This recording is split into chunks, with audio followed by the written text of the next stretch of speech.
अरे जीती रहो बेटा, जीती रहो। कावेरी अभी अभी अंदर तुम्हारे बारे में दरियाफ्त कर रहा था तो मालूम हुआ कि तुम मंदिर गई भी।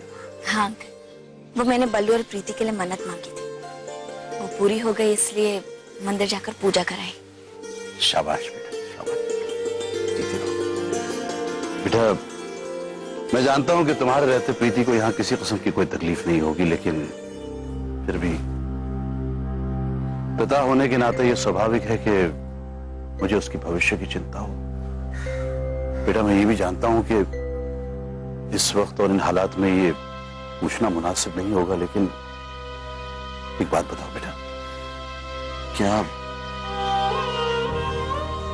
बल्लू प्रीति को कभी भी मन से नहीं अपनाएगा? जरूर अपनाएंगे, क्यों नहीं अपनाएंगे अंकल जी। जब साथ रहते रहते वो मुझे अपना सकते हैं तो प्रीति को क्यों नहीं? मैं जानती हूँ कि इस वक्त प्रीति के लिए उनके दिल में प्यार नहीं है, लेकिन मेरा यकीन कीजिए एक दिन जरूर होगा।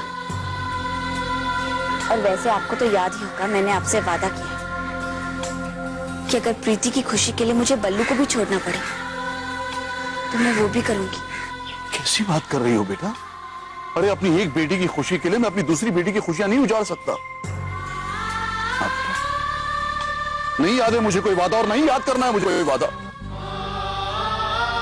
अपनी एक बेटी का घर बसाने के लिए मैं किसी दूसरे का घर नहीं बर्बाद कर सकता।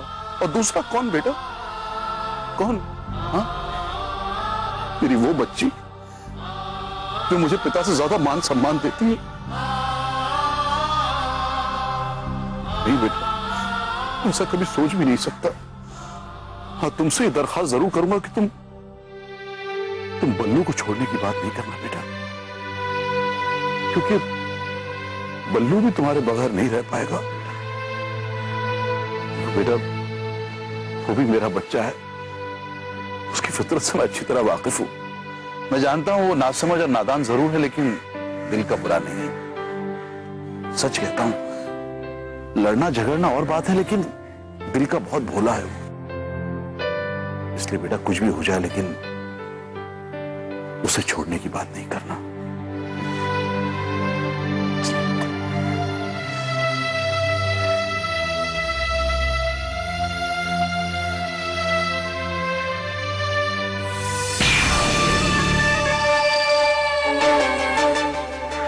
मुझे पता था बिट्टू कि तुम मुझसे मिलने यहां जरूर आओगे, क्योंकि मैं तुम्हारी दी हूं ना, इसलिए।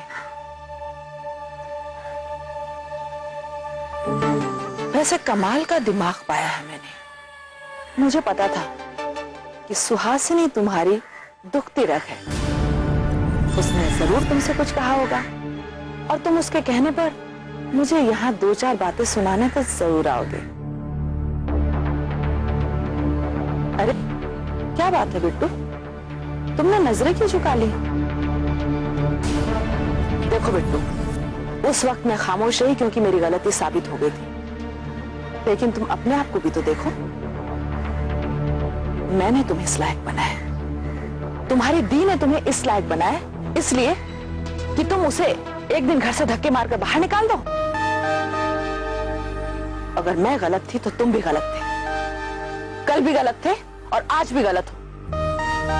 बस फर्क इतना है कि तुमने शराफत की चादर ओढ़ ली है, और उसी शराफत की आड़ में तुम अपनी बेटी की खुशियों के लिए किसी और की बेटी की खुशी को दांव पर लगाने जा रहे हो। दी, चाहे मैंने जितने गुनाह किए हों, लेकिन उन बातों के लिए इतना शर्मिंदा नहीं हूं जितना इस बात को लेकर हूं कि मैंने कावेरी को प्रीति का दुश्मन माना। अरे वो बेचारी तो कितनी भोली है, कितना आला और बुलंद जज्बा है उसका कि उसने अपने बड़े से बड़े दुश्मन को हंसते हंसते माफ कर दिया। आपका भाई होने के नाते दी आपसे विनती नहीं कर रहा हूं, आपसे प्रार्थना करता हूं, प्लीज। अब चूंकि आप इस घर में शामिल हो गई हैं, इसलिए प्लीज दी, अब कावेरी के साथ कोई खेल मत खेलना, वरना अपने मुंह बोले रिश्ते के लिए बीके राजपूत अपने खून के रिश्ते को भुलाने से गुरेज नहीं करेगा। इस बात का ख्याल रहे। और इसे मेरा मशवरा नहीं है, मेरी नसीहत समझिएगा।